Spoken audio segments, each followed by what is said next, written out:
నిండు నూరేళ్ల జీవిత బంధం భంగం చేయకురా నీ నిండు నూరేళ్ల జీవిత బంధం భంగం చేయకురా అందరూ ఒకటై మొక్కలు నాటి చెట్లను పెంచాలి అందరూ ఒకటై మొక్కలు నాటి చెట్లను పెంచండి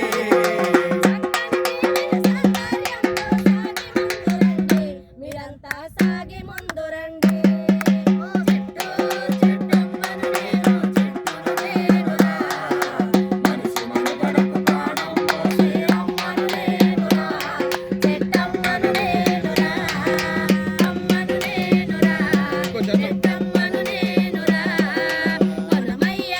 పచ్చగా పెరిగి